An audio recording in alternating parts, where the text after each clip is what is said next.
ஈரோட்டில் முதல் முறையாக ஒருங்கிணைந்த மேம்படுத்தப்பட்ட புற்றுநோய் மையம் பெட் சிடி கொண்டு புற்றுநோய் கண்டறியப்பட்டு 6D true beam linear accelerator மற்றும் MR கைடட் பிராக்கதெரபி மூலம் கேன்சர் செல்கள் துல்லியமாக அழிக்கப்படுகிறது. Sudha cancer centre, Erode.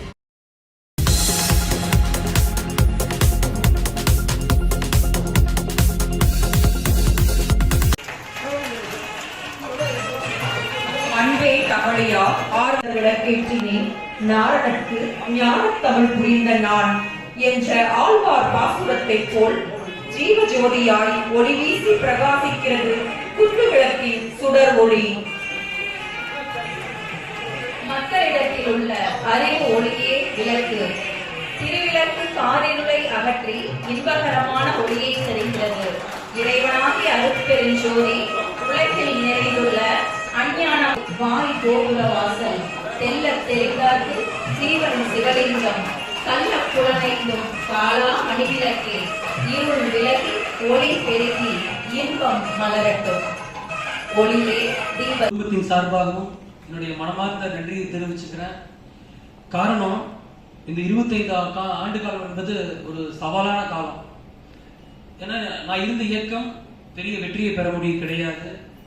இருந்தாலுமே கூட கடுமையான சவால் நிறைந்த ஒரு காலகட்டம். தெரியும், காங்கிரஸ் கட்சி வந்து இன்னைக்கு 60 ஆண்டு காலம் ஆச்சு தமிழ்நாட்டில் ஆட்சியை பிடிச்சு. பெருந்தலைவர் காமராஜர்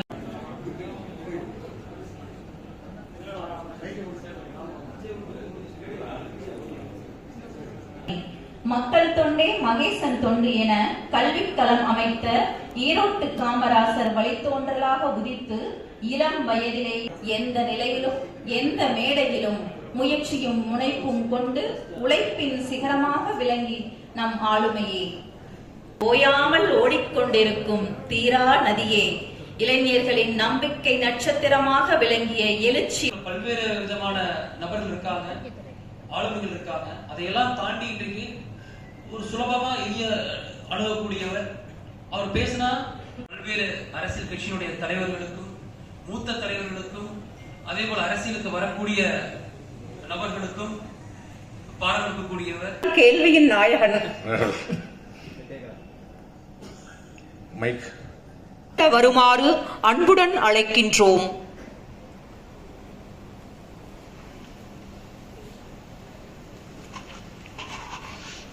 இங்கு கூடியிருக்கும் முக்கியமான விஷயம், யாரா இருந்தாலும் எங்க மாமா தான், எங்க பெரியப்பா தான், அது எப்படியா இருந்தாலும் எங்க சித்தப்பா தான். நம்ம 4 கேள்வி கட்டி அது எப்படி உங்க சித்தப்பானார்னா 2 பேருக்கும் ஒரே குலதெய்வம், நாங்க ஒரே கோயில சாமி கும்பிடுறவங்க அப்படின்னு ஏதாவது சொல்லுங்க. எல்லாம் அதுவும் திரு யுவராஜா மாதிரி பொறுப்புல இருந்த 18 அவர் ஊருக்கே மாமா தான். அது ஒன்றுமே சொல்ல முடியாது. எங்க மாமா எங்க நேரு மாமாக்கு அடுத்து யுவராஜா மாமா தான் அப்படின்னு. அப்படியாங்க, உங்க மாமா வாங்க, சரிங்க அப்படின்னு. அடுத்து அந்த உங்க மருமப்புல கேட்கிறாரு என்கிட்ட, அவர் ஏடிஎம்கேல சேர போறாராமே அப்படின்னு. இல்லைங்க, உங்க மாமா உங்கள்கிட்ட சொல்லியிருப்பாரா இருக்கும், எனக்கு தெரியலீங்க. இப்போ வரைக்கும் தமிழ் மாநில காங்கிரஸ் தான் இருக்காரு. இல்ல ஊர்லாம் சொல்லிட்டு இருக்கிறாங்க அப்படின்னா, ஊர்லாம் சொல்லிட்டு இருக்காங்களா? சரி, அவ்வளவு ஒரு நியூஸ் வந்துருச்சா, சாணக்கியால் நியூஸ் போட்டீங்களா? போட்டே ஊர்ல சொல்லிருக்காங்களா? உங்கள்கிட்ட சொன்னாராங்க கேட்டேன். தெரியலீங்க, அதான் உங்கள்கிட்ட கேட்டுக்கலான்னு பார்த்தேன். நாளைக்கு நான் கேட்டு சொல்றேங்க அப்படின்னு. அது வேற ஒரு பெரிய சிக்கல். 4 பக்கம் இருந்தா இடையில வந்து ஒரு பிரேக்கிங் நியூஸ் வந்துச்சு, யுவராஜா ராஜினாமா செஞ்சார். எங்க ஆளெல்லாம் கொண்டாடிட்டாங்க. என்கிட்ட சொல்றான், சார் கேரண்டி சார் அவர் ஏடிமிக்க போறாரு சார். என் ரிப்போர்ட் என்கிட்ட சொல்றான். நான் சொன்னேன், இப்ப போக மாட்டாரா அப்படின்னு.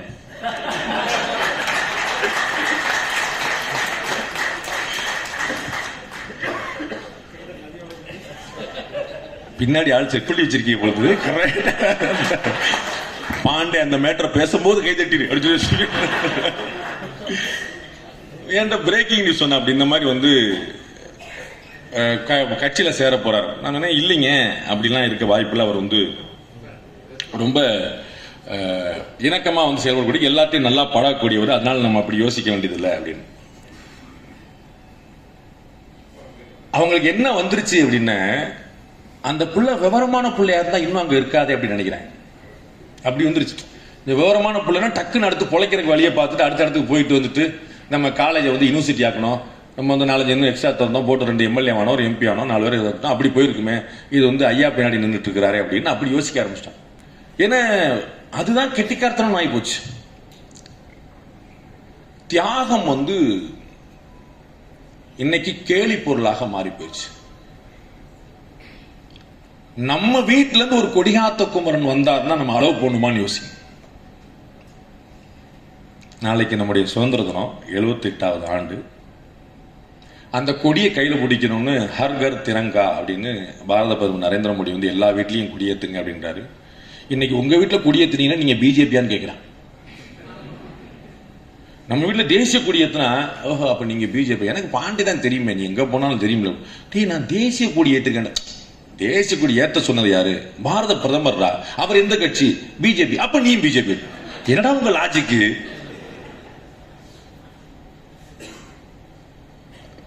ஒரு ப்ரொஃபசர் கேட்டாரா, லாஜிக் அப்படின்னா என்ன உனக்கு தெரியுமா சொல்ற அப்படின்னு ஸ்டூடெண்ட் கேட்டாராம். அவன் சொன்னா, ப்ரொஃபசர் உங்களுக்கு உங்க பொண்ணை ரொம்ப பிடிக்கும், எனக்கு உங்களை ரொம்ப பிடிக்கும் அப்படின்னா எனக்கு உங்க பொண்ணை பிடிக்கும், அதுதான் லாஜிக். ஆக்சுவலா உங்களுக்கு உங்க பொண்ணை பிடிக்கும், எனக்கு உங்களை பிடிக்கும், லாஜிக் யோசிச்சு பாருங்க அப்படின்னு. அத மாதிரி போச்சு. சொன்னது பாரத பிரதமர் அப்படின்னு. அவர் பிஜேபி தானே? ஆமா. அப்ப நீ பிஜேபி. என்னடா அநியாயமா. நேற்று ஒரு வீடியோ போட்டிருந்தேன், இன்னைக்கு காலைல பப்ளிஷ் பண்ணோம். அப்படித்தான் என்ன ஆகி போச்சு, ஜெய் ஹிந்துங்கிற வார்த்தையே பிஜேபியோட வார்த்தையா போச்சு. காங்கிரஸ்காரங்க சொல்லிட்டு இருந்த வார்த்தை பேச்சு முடிக்கும் என்ன சொல்லிட்டு வந்தாங்க பாருங்க, ஜெய் ஹிந்த். எனக்கு காங்கிரஸ்ல இருந்த மூப்பனார் அவர்கள் ஸ்ரீவில்லிபுத்தூர்ல உரையாற்றும் போது எனக்கு இன்னும் நினைவு இருக்கு. ஸ்ரீவில்லிபுத்தூர்ல தேரடித்தூர்ல மூப்பனார் உரையாற்றுறார். அவர் சொல்றாரு, நான் அன்னைக்கு பிஜேபி எல்லாம் கிடையாது, நான் ரொம்ப குட்டி பேனா, அந்த மாதிரி சின்ன கொன்றா இல்லாம சின்ன ஐயரா இருந்த காலம் அது. அப்போ வந்து மூப்பனார் அவர்கள் பேசுறாரு, பிஜேபிங்கிற கட்சியே கிடையாது. இன்னைக்கு கன்னியாகுமரியிலிருந்து காஷ்மீர் வரைக்கும் இருக்கக்கூடிய ஒரே கட்சிக்கு சொந்தக்காரன் நான் என்று பெருமை பேசுவேன் அப்படின்றார். அந்த தேசத்தை அவ்வளவு பெருசா இருக்கு, அந்த தேசம் முழுக்க காங்கிரஸ் இருக்கு அப்படின்னு தேசப்பற்றுக்கு உரிமை கொண்டாடிதான் காங்கிரஸ் கட்சி இருந்துச்சு. இன்னைக்கு வந்தே பாரத் வந்தே மாதரம் அப்படின்னு சொல்லிட்டா, ஆஹா இவன் பிஜேபி போல. வந்தே பாரதத்துக்கும் வந்தே மாதரத்துக்கும் என்னடா சம்பந்தம்? கிடையாது. இந்த வார்த்தை அவன் மட்டும் தான் சொல்றேன். நீங்க கேள்விப்பட்டிருப்பீங்களே, நான் இந்த வீடியோவில் சொல்லியிருக்கேன். கர்த்தர் அப்படிங்கிற வார்த்தை வந்து வடமொழி சொல் கர்த்தர் அப்படிங்கிறது. கர்த்தராகிய இயேசு கிறிஸ்து அப்படின்னு சொல்லிட்டு பிதா சுதன் பரிசுத்த ஆவி சொல்லும்போது மகனுக்கு அவங்க சொல்லக்கூடிய வார்த்தை. அவர் தான் செயல்படுத்துவார். இறைவன் சொல்றத அவர் தான் செயல்படுத்துறதுனால இயேசுக்கு கர்த்தர் அப்படின்னு பேர். இயேசுக்கு கர்த்தர் அவங்க சொல்லி நீங்க வீடுகளில் சில சமயம் இந்த வாத்தியார் ஐயர்லாம் கூடிச்சு பேசுன்னு சொல்லுவாங்க, கர்த்தா யார் அப்படின்னு கேட்பாங்க. அந்த மாதிரி அந்த கர்த்தர் அப்படின்னா செய்கிறவர் யாருன்னு செயல்படுத்துறோம்னு அர்த்தம். ஆனா அந்த வார்த்தைக்கு உரிமை எங்க போச்சுன்னா, கர்த்தர் அப்படின்னு சொல்லி சொன்னா நீங்க கிறிஸ்டியனான்றோம். ஏன்னா கர்த்தருங்கிற வார்த்தை அவங்க ஒருத்தர் தான் பயன்படுத்தாம இருக்கு. அத மாதிரி வந்தே மாத்திரம் சொல்லிட்டா நீங்க பிஜேபியா, தேசிய கொடி ஏற்றுவீனா பிஜேபியா, அப்படி போய் நின்றுச்சு. அப்ப தியாகம் அப்படிங்கிறது, தேசப்பற்று அப்படிங்கிறது ஒரு 70-75 வயசு பெருசுகள் பேச வேண்டிய மேட்டரா மாறிடுச்சு. இளைஞர்களுக்கான வார்த்தை தியாகம் அப்படின்னா சொல்லுவாங்களா? நம்ம வீட்டுல ஒரு கொடியாத்த குமரன் கிளம்பி போய் நான் இந்த தேச கொடியை காக்க போறேன்னா அப்பா கேட்பாரு, உனக்கு என்ன கிறுக்கா பிடிச்சிருச்சு? உன் கூட படிச்சவன் எத்தனை லட்சமா சம்பாதிக்கிறான், நீ கொடியை பிடிச்சு சுத்திட்டு இருக்க. அப்படிப்பட்ட காலமா மாறிச்சு நாடு, இந்த மண், இந்த மக்கள், இந்த நிலம், இதனுடைய வளர்ச்சி. இப்படி பேசினா அது வந்து irrelevant-ஆன டாபிக்கா போயிடுச்சு. அப்படி அந்நியப்பட்டு போயிட்டோம்.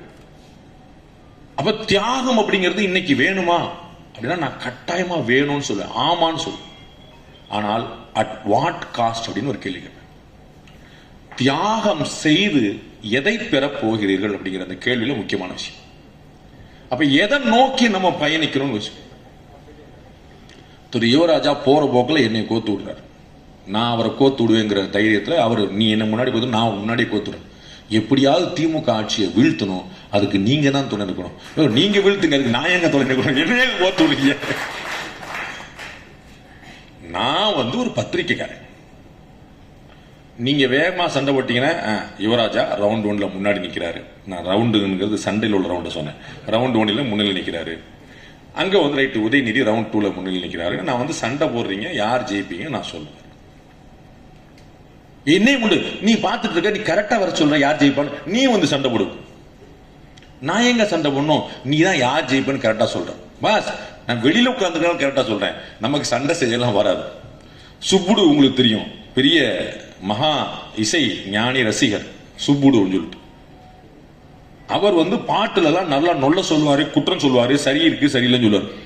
அவரை கொண்டு வந்து பாடுங்கன்னு சொன்னா இவ்வளவு சொல்ல நீ பாடு அப்படின்னு நினைத்துக்கோ. அவர் ஒரு விமர்சகர். நான் மாட்டு செவனேன்னு விவரமா உட்காந்துட்டு நம்முடைய விமர்சன வேலையை பார்த்து சாணக்கியா பார்த்து வண்டி ஓட்டிட்டு அண்ணன் லைட்டா கோத்துறார், நீங்க வாங்க உள்ள. நான் ஜெயிக்க போறது யாருன்னு மட்டும் சொல்லக்கூடிய ஒரு ஆள். நீங்க ஜெயிச்சீங்கன்னா அதை முதல்ல சொல்ல போற ஆளு நான் தான். நீங்க ஜெயிச்சீங்கன்னா அதை முதல்ல சொல்ல போற ஆளு நான். அதுக்கு ஒரு அச்சாரம் போட்டிருக்காரு பாருங்க சைலண்டா. இங்க பத்திரிகை நண்பர்கள் 4-5 பேர் இருக்கிறத நான் கவனிச்சேன். இந்த எல்இடியில பேசின ஆட்கள் பூரா யாருன்னு பார்க்கணும். சீமானுக்கும் இவருக்கும் என்ன தொடர்புன்னு யோசிக்கணும். அவர் நான் பலமுறை கட்டிப்பிடிச்சிருக்கேன், பலமுறை கட்டிப்பிடி என்னுடைய அருமை இளவல் அப்படின்றார். காங்கிரஸ் கட்சியை ஒழிக்கிறது தான் என் வாழ்க்கையின் லட்சியம்னு சொன்ன சீமான், காங்கிரஸ்க்கு யாரும் வராத போது அதுக்கு லட்சக்கணக்கான கூட்டு வந்த யுவராஜா 2 பேரும் அண்ணன் தம்பியா. அப்ப நம்மலாம் யாரு?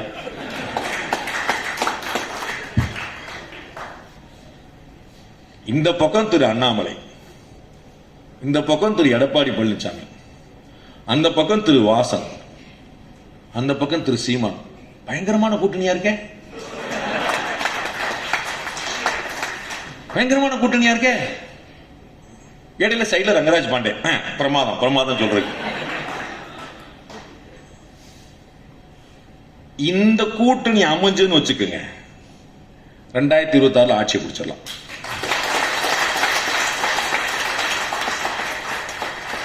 நான் திமுக ஒழிக்கிறதுக்கான வழி சொல்லல, நீங்க ஜெயிக்கிறதுக்கான வழி சொல்றேன். நல்லா புரிஞ்சுங்க. நான் திமுக எதிராக பேசல. இந்த காம்போ வந்துச்சுன்னு வச்சுங்க, பிஜேபி, ஏடிஎம்கே, டிஎம்சி, இன்னைக்கு இருக்கக்கூடிய பாமக, மற்ற நண்பர்கள் தேமுதிக வந்தாங்கன்னா அவங்க எல்லாம் சேர்ந்துட்டு இடையில சீமானும் போட்டீங்கன்னா அப்படியே பத்திக்கிட்டு தெரியும், பத்திட்டு தெரியும். அதிகமா பதில் சொல்ல வேண்டிய சீமானா தான் இருப்பாரு. நமக்கு எங்க அண்ணன் எல்லாத்தையும் சமாளிச்சுட்டார், அதுல ஒன்றும் பிரச்சனை இல்லை. அவருக்கு வந்து எதை கேட்டா 2 கேள்வி எக்ஸ்ட்ரா கேட்டா பத்திரிக்கை தொலைச்சு விட்டார். தங்கச்சி நீ யாரு, நீ சொல்லு, நீ எந்த மீடியா அப்படின்ட்டா நான் சோழி புரிஞ்சுவாங்க. நான் வந்து முதல்ல பேட்டி எடுத்தது அண்ணன் சீமானத்தான். ரங்கராஜ் பாண்டியுடைய தொலைக்காட்சி வாழ்க்கை, பேட்டி எடுக்கிற வாழ்க்கை ஆரம்பிச்சு அண்ணன் சீமான்ட்ட தான். அவர் எப்படி பேசுவார்னு தெரியும் எனக்கு. அது வந்து முதல் நிகழ்ச்சி.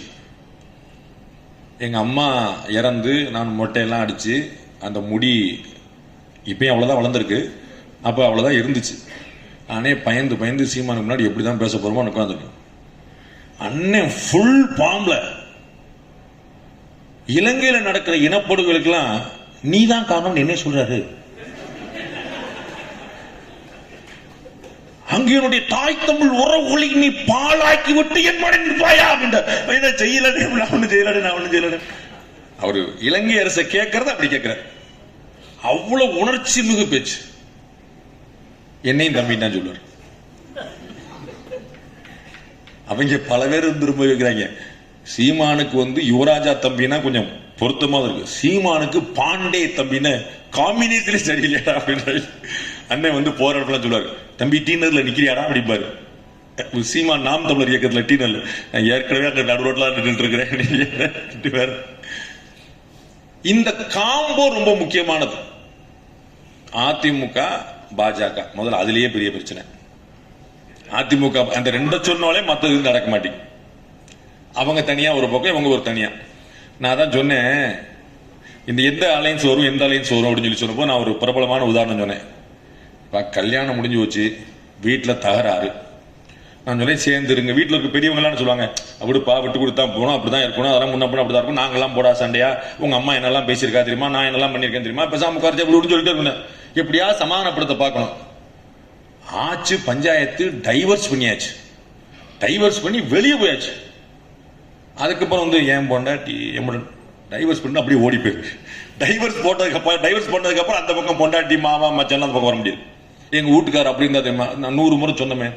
இப்ப டைவர்ஸ் பண்ண பிறகு 2 பக்கமும் அவங்களுக்கு ஞானோதயம் வருது. நம்ம சேர்ந்துருந்தா 10 அடிச்சிருக்கலாம், சேர்ந்துருந்தா 15 அடிச்சிருக்கலாம். உங்களை யார் வேண்டான்னா மற்றவங்களாம் இதை பிரிச்சு விட்ட மாதிரி அவங்களா ஒரு முடிவெடுத்து அவங்களா ஒரு பிரச்சனை நின்று இப்போ என்ன செய்யலாம்னு யோசிச்சுட்டு இருக்கிறாங்க. Very good. அவரவர் எதிர்காலம் அவங்கவுங்களுக்கு. நமக்கு சேர்ந்தாலும் நியூஸ், பிரிஞ்சாலும் நியூஸ். நமக்கு என்ன பிரச்சனை? நமக்கு சேர்ந்துட்டாங்கன்னா மீண்டும் சேர்ந்து விட்டார்கள் சொல்ல போறோம், பிரிந்து விட்டார்கள் சொன்னதான் யாரும் சேர்க்க முடியாதுன்னு சொல்ல போறோம். முடிஞ்சு நம்ம என்ன செய்ய போறோம்? நமக்கு என்ன லாபமா நட்டமா? அவங்க முடிக்கல அவங்களுக்கு. ஆனால் பாஜக அதிமுக இன்னைக்கு பாஜக தன்னுடைய செல்வாக்கு என்ன என்பதை களத்தில் நிரூபித்திருக்கிறது. அதிமுக இல்லாமல் ஒரு வலுவான கூட்டணியை அமைத்து 18.5% வாக்குகளை வாங்கி காட்டியிருக்கிறது.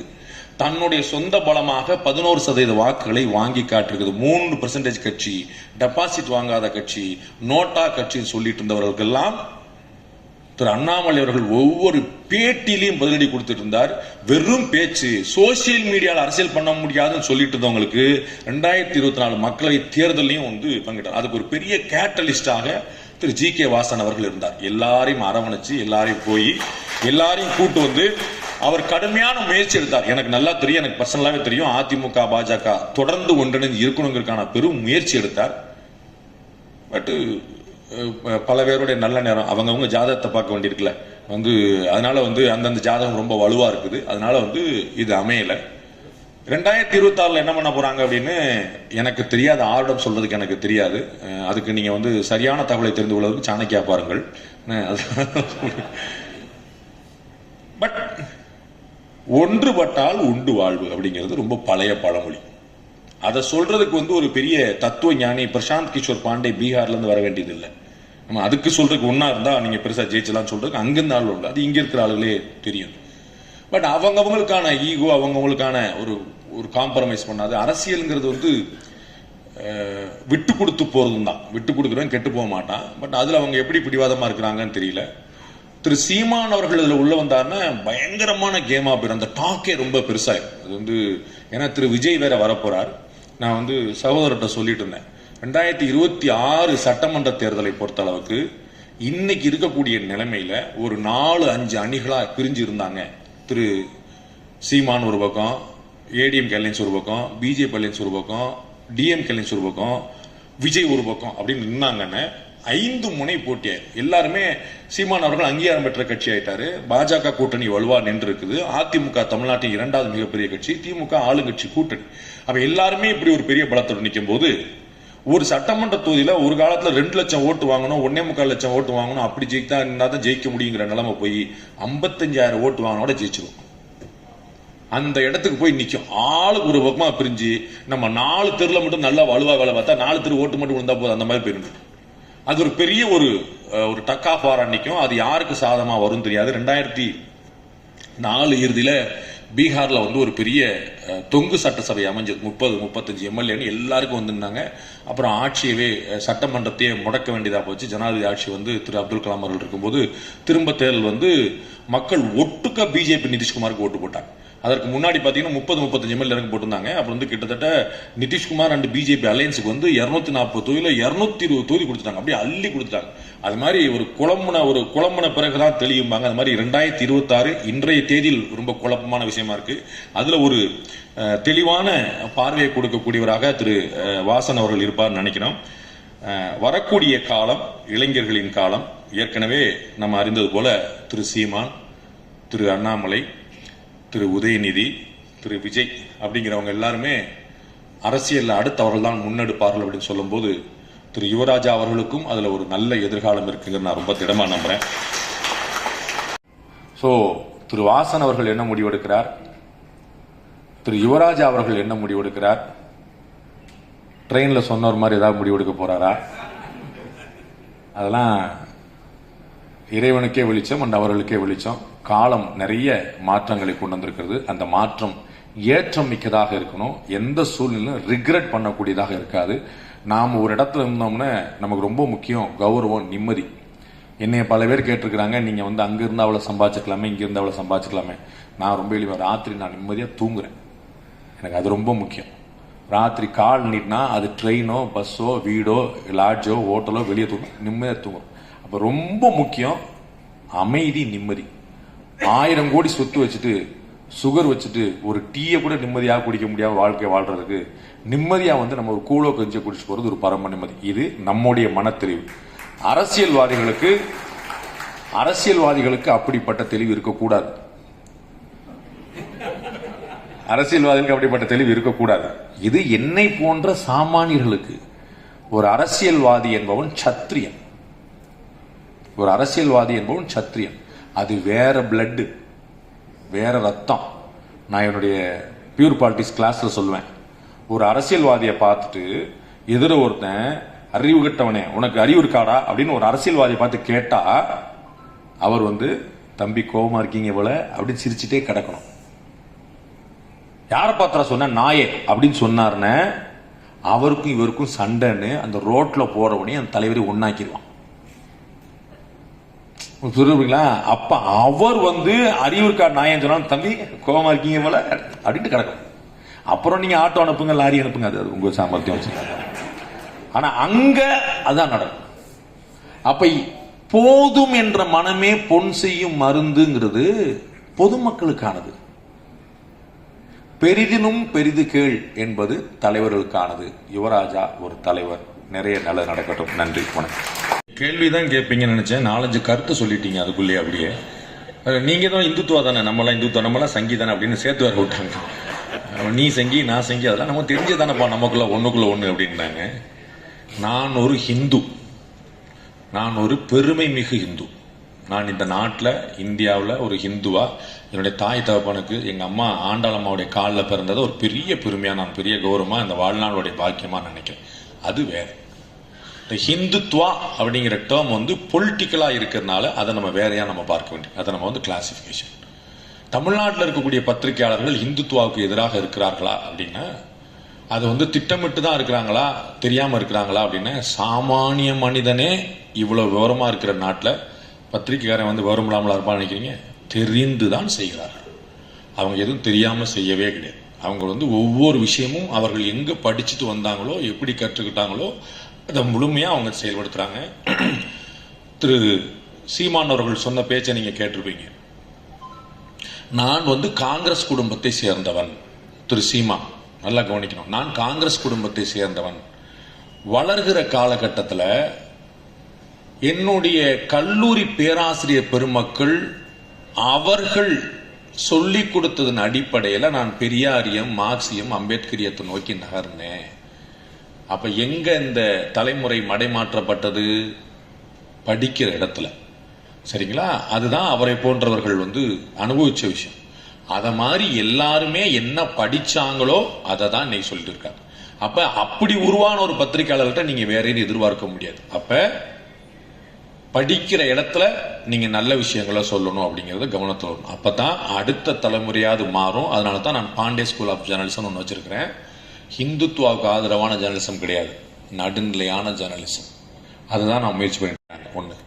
ரெண்டாவது, ஹிந்துத்துவாவுக்கு எதிராக இந்த ஆட்சியாளர்கள் இருக்கிறார்கள் ஆனாலும் வாக்களிக்கிறார்களே அப்படின்னா, ஹிந்துத்துவாவுக்கு எதிராக இருப்பதனால் வாக்களிக்கல. அது நல்லா புரிஞ்சுக்கணும். ஹிந்துத்துவாவுக்கு எதிராக இருக்கனால வாக்களிக்கல. அவர்களே, இந்த திராவிட இயக்கமே, திராவிட மாடலே, தமிழக அரசே, அமைச்சர் பெருமக்களே அத்தனை பேருமே கோயில் கோயிலா போய் யாகம் பண்றாங்க, கோயில் கோயிலா போய் சாமி கும்பிடுறாங்க. அவர்கள் பேரிலும் அவர்கள் நேரடியாகவும் பண்றாங்க. அமைச்சர் நேரு அவர்கள் பேசினது கேட்டீங்களா, கேட்கலையா? அமைச்சர் நேருவும் அன்பில் மகேஷ் பொய்யாமொழி அவர்களும் 1-2-3 பேர் வந்து தஞ்சாவூர் கோயிலுக்கு போறாங்க. போகும்போது எதிர கோபுரத்தை பார்க்கிறார். அமைச்சர் நேரு சொல்றார், பத்தியா அந்த கோயிலுக்குள்ள போனோம், சோழி முடிஞ்சது அப்படின்றார். பக்கத்துல ஆமா நான் அதுக்குள்ள போறதே இல்லை அப்படின்றார். அந்த மாவட்டத்தில் அந்த எம்எல்ஏ என்ன எவ்வளவு தூரம் கூப்பிட்டாங்க, நான் வரமாட்டேன் தேனே அப்படின்றார். கோவில் பற்றிய அச்சம் அங்க இருக்கிறது. சரிங்களா? அப்ப அது நம்பிக்கை தானே. புரியுங்களா? அப்ப நம்பிக்கை தானே அது. அப்ப நம்பிக்கை இல்லைன்னா அது என்ன செய்யணும்? நீங்க பகுத்தறிவாளர்கள், கடவுள் மறுப்பாளர்கள் என்ன பேசியிருக்கணும்? என்னப்பா காமெடி பண்றேன்னு சொல்லிருக்கணும். ரைட்? அப்படி இல்லை. அவர்களுக்கு பரிபூர்ணமான நம்பிக்கை இருக்கிறது. அப்ப அவர்களுக்கு நம்பிக்கை, அவர்கள் வாக்களிப்பவர்களுக்கும் பரிபூர்ணமான நம்பிக்கை இருக்கிறது. அவர்கள் வென்றிருப்பது கூட்டணி பலத்தால். சோ தமிழ்நாட்டில் ஹிந்துத்துவ எதிர்ப்பு வலுவா இருக்குன்னு நினைக்காதீங்க. அப்ப ஏடிஎம்கே ஓட்டு போட்டதுலாம் யாரு? பிஜேபி கூட்டணிக்கு ஓட்டு போட்டதெல்லாம் யாரு? அப்ப அவங்க எல்லாம் வந்து வேற மதத்தை சேர்ந்தவங்களா? சிறுபான்மை வாக்கள் இந்த ரெண்டு பக்கம் விழவே இல்லை. சிறுபான்மை வாக்கள் கொத்தா போய் சிந்தாம சிதறாம திமுக கூட்டணிக்கு வந்துச்சு. சிறுபான்மை வாக்கள், பெரும்பான்மை வாக்கள் எல்லாத்துக்கும் போச்சு. அப்ப நான் ஒரு ஹிந்துவா, நான் ஒரு திமுக காரனான்னு கேட்டா, நான் மதத்தின் அடிப்படையில் ஹிந்து, கட்சியில நான் திமுக. அப்படித்தான் 90% பேர் இருக்கிறாங்க. அப்படி தமிழக முதலமைச்சர் திரு ஸ்டாலினே சொல்லியிருக்காரு. அவருடைய ஓன் ஸ்டேட்மெண்ட், என்னுடைய கட்சியில் இருக்கக்கூடிய 80% பேர் இந்துக்கள். சோ இந்துக்களுக்கு எதிரான வாக்கு நீங்க தப்பா புரிஞ்ச கூடாது.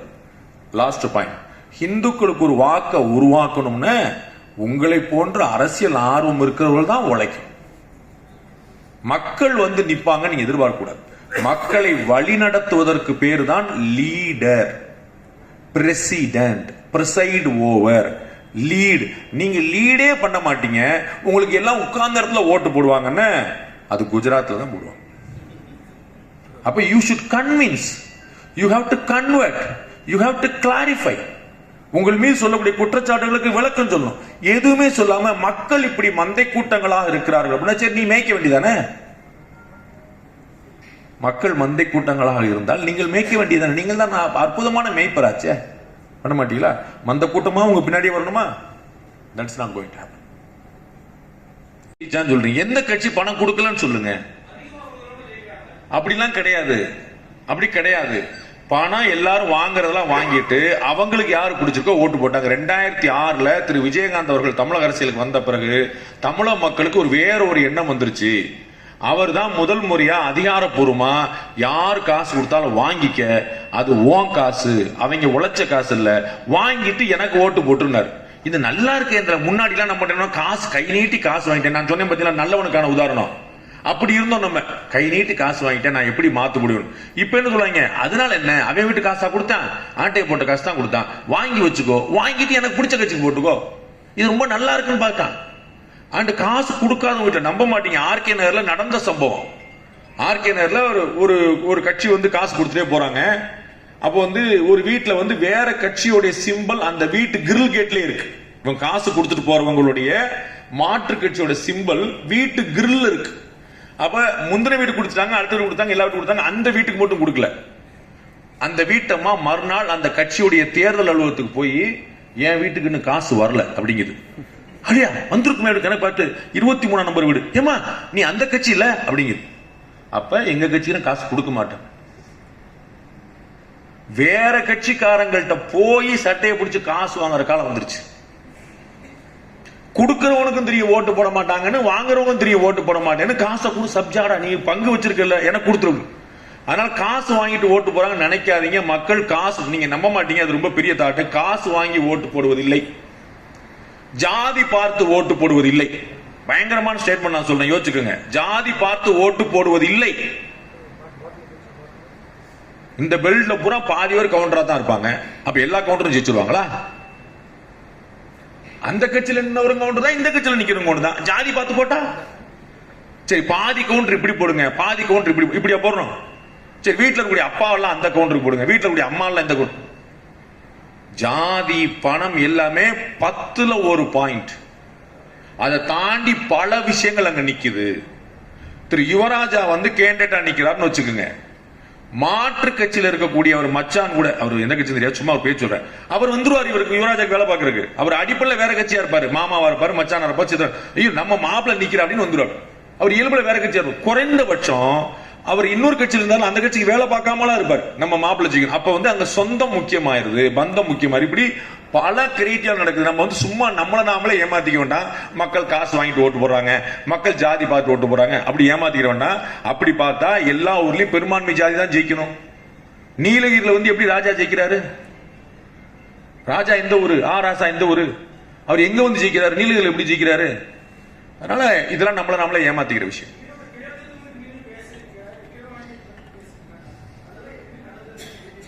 பை எலெக்ஷன் வேற கணக்குங்க.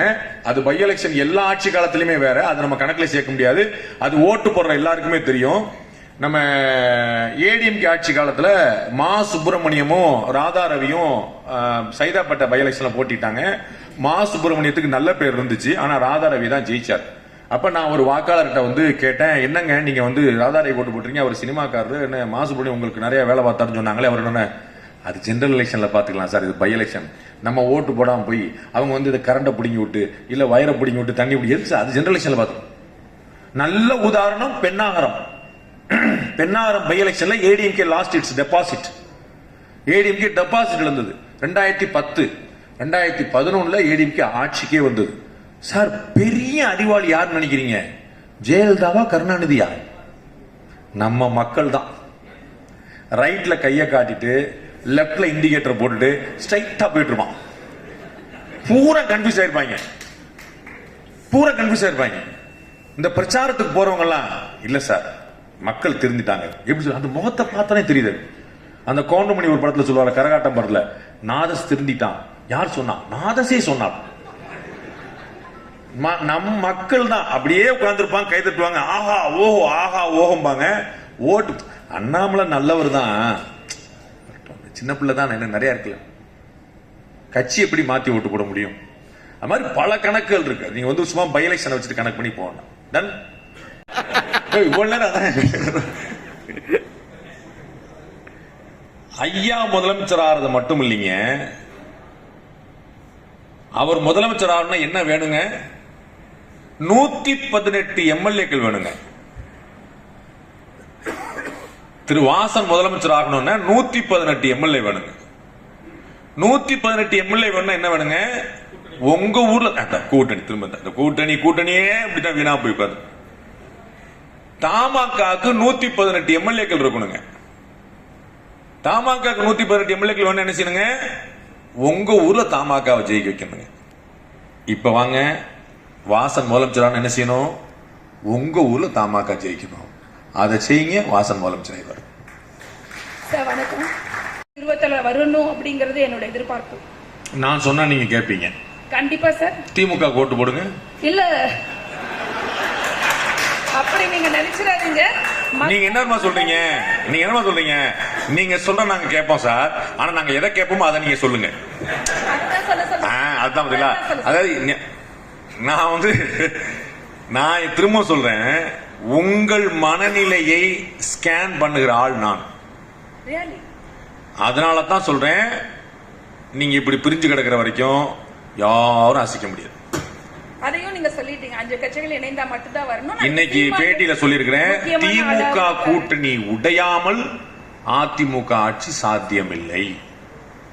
நீங்க ஓட்டு போட்டீங்கன்னா எப்படி வருவாங்க? நான் தான் சொன்னேன், வாசன் அவர்கள் வந்து முதலமைச்சர் ஆகணும். எப்படி வருவார்? அழகா வரலாம், பெரிய வித்தியே கிடையாது, அழகா வரலாம். அவர் ஜெயிக்கிறது மேட்டர் இல்ல, அவர் ஜெயிக்காமலே வரலாம். அண்ணா முதல் முறையாக முதலமைச்சர் ஆனதோ அவர் எம்எல்ஏவே கிடையாது, எம்பி. அண்ணா முதல் முறையாக முதலமைச்சர் ஆன போது அவர் எம்பி, எம்எல்ஏ கிடையாது. எப்படி முதலமைச்சர் ஆனாரு? 118 பேர் வந்துட்டா யாருனாலும் முதலமைச்சர் ஆயிடலாமே. தமிழகத்தில் மட்டும் ஒரு நல்ல மாற்றத்தை உருவாக்குவது பத்திரிகையாளர்கள் கையில் தான் உள்ளது என்பது உங்களுடைய கையில் இருக்கு. நீங்க அப்படியே பழியத்துக்கு அடுத்த மேல போட்டுட்டு நீ வந்து அப்ப ஆட்சிக்கு வரல, ரங்கராஜ் பாண்டே சரியா செயல்படலப்பா அப்படின்னு அவன் டிஎம்கே ஓட்டு போட்டு சொல்லி ஏன்டே கேட்கிறான் அப்படி நீங்க யாருக்கு ஓட்டு போட போறீங்கன்னு சொல்றேன், அவ்வளவுதான். நரேந்திர மோடி ஜெயிப்பாருன்னு நான் சொன்னேன். நான் சொன்னனால அவர் ஜெயிக்கல, மக்கள் ஓட்டு போட தயாரா இருந்தாங்க, அதனால சொல்றேன். 2021 திமுக ஆட்சின்னு சொன்னேன். நான் எனக்கு ஆசைங்கிறதுனால சொல்ல. 2024 மினிமம் 35 சொன்னேன், மத்த 5 யாருக்கும் கிடையாதுன்னு. 35 சீட்டு டிஎம்கே அலையன்ஸுக்கு கேரண்டிபிள். இது நான் வந்து ஆருடம் பார்க்கல, நீங்க என்ன முடிவு பண்ணிருக்கீங்கன்னு பார்த்தா நான் சொன்னேன். நீங்க மாத்தி முடிவு பண்ணுங்க, அதையும் நான் முதல்ல சொல்ல. நன்றி, தேங்க்யூ.